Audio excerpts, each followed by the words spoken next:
So we got another video planned today. I finally got time and I finally got gathered enough parts to finally, rebuild the bottom end of my engine. I finally got everything I need. Supposedly, there always tends to be stuff that you forget, but I think I got everything. So we're gonna go ahead and make a video and see what's up. So guys, check this out. Got the engine block right here. I got it all cleaned up. I honed the cylinders already, as you can kind of see the sideways scratches. Either way, I honed the cylinders. Got the old pistons for reference. I got a straight edge to make sure, once again, that the block is straight. Everything's good. I got the anaerobic grease, got the piston rings, the pistons, connecting rods, got some assembly lube here, plastic gauge, very vital to checking if the crankshaft is good. Got, just a scraper tool to help me clean up the block, and the most important tool, a torque wrench. So I got everything I need, supposedly, to rebuild the bottom end, at least, of this engine. Now, this is my first time doing this when it comes to going this detailed into rebuilding the bottom end of an engine.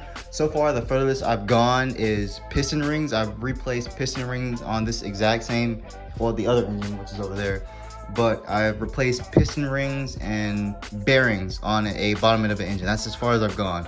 But as far as changing the connecting rods and checking the clearance on the crankshaft, I haven't done that yet, so this will be my first time doing this, So, I mean, hey, no better time to actually give it a chance than on my engine. So, yeah, I'm gonna go ahead and see what I can do and, get started. I'm gonna go ahead and set up the camera so I can kind of work on the engine and record at the same time. It's probably gonna be somewhere maybe here or maybe on the other side, but you guys will get a good kind of picture of what I'll say, and I'll stop to say something and go back to it. But yeah, let me set the camera real quick.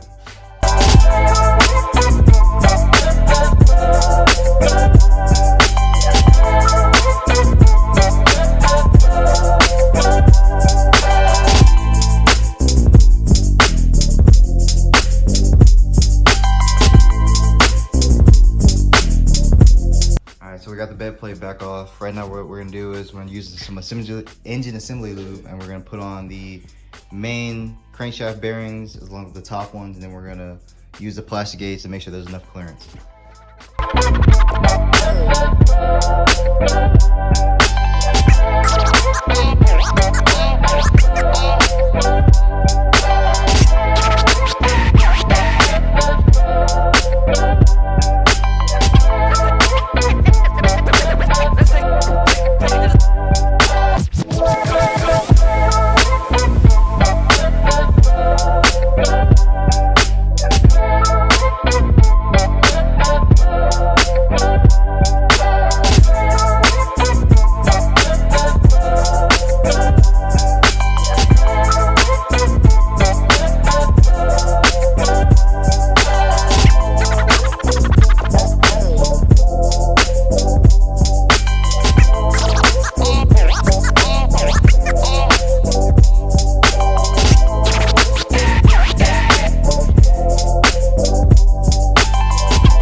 So we got the main bearings in the block and the bed plate, and now what we're going to do is we're going to go ahead and put the crankshaft in the block along with the bed plate on top. Then we're going to make sure we have enough clearance using the plastic gauge to see if it'll be good when the engine is running and spinning. So we're going to do that and then get back to it.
I got the plastic gauge on the crankshaft, as you can see.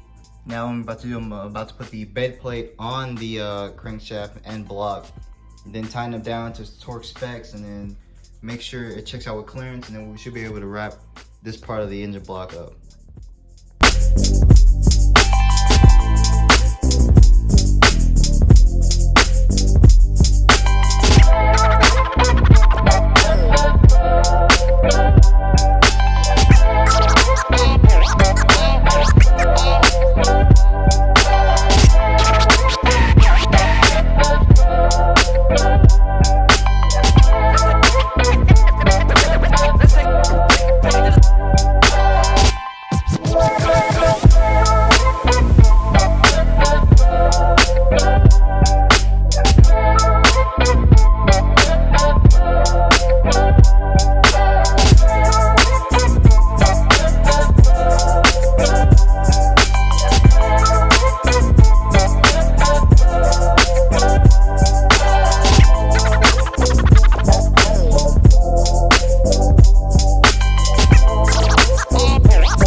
So like I said, this is my first time rebuilding an engine like this.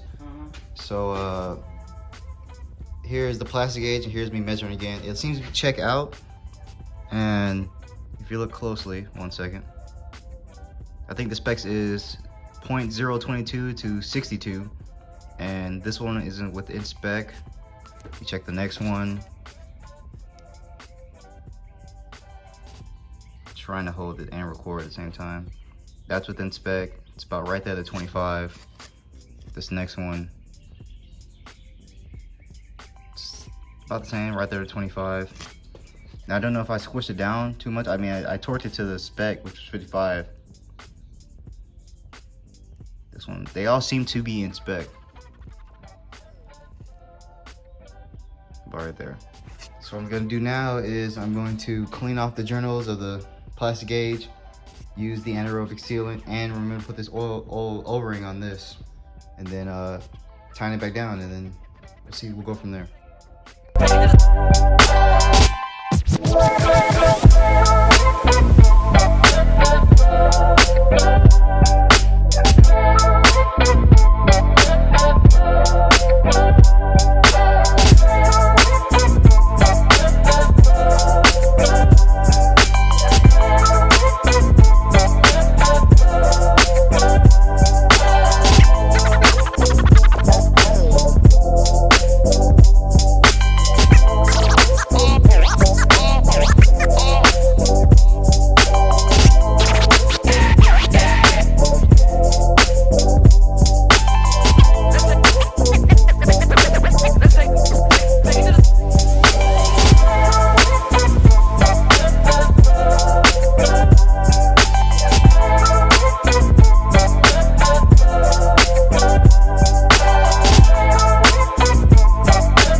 everything back bolted up. We put the anaerobic grease along the outside of the bed plate. You can kind of see it from here.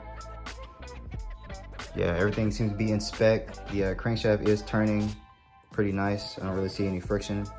So we should be good with this. Now what we're gonna do is we're gonna put the pistons together and then install those, and that should be it for the bottom end anyway.